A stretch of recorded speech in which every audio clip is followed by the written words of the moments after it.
In today's video, I'm going to teach you how to change the order of images, or what we often refer to as layers in Google Slides. Whether you're preparing a business presentation or working on a school project, understanding how to rearrange images effectively can enhance the visual appeal of your slides, making your work look polished and professional. Let's dive right in. First, you'll need to access Google Slides. This can be done easily through your browser. Simply type Google Slides into the search bar, or if you have a URL handy, go directly to their homepage. Once you're there, the next step is to sign into your Google account. This part is crucial because signing in allows you to save your work and access it from any device. Once you're logged in, you'll find yourself on the Google Slides homepage.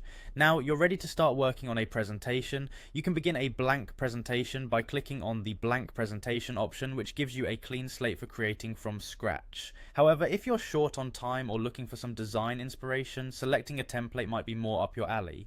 Google Slides offers a variety of templates tailored to different themes and styles.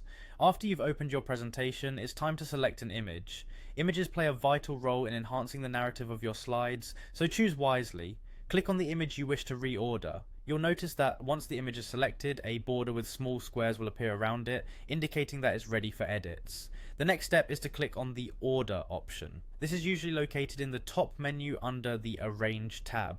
Clicking on this will present several options for adjusting the order of your images. The term order here refers to the stack of layers. Think of it like a deck of cards where each card is a different layer. Now, it's time to decide how you want to reposition your image.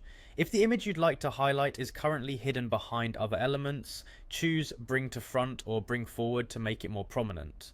Conversely, if you aim to position it behind others, perhaps as a background element, you can select Send to Back or Send Backward. And there you go, these actions will instantly change the position of your image, allowing you to create intricate designs and layouts. With these simple steps, you have the power to control the visual flow of your presentation. Remember, practice makes perfect, so don't be afraid to experiment with different placements until you find what works best for your slides. Thank you for joining me today, and I hope this guide helps enhance your presentations with ease and creativity. Until next time, happy presenting.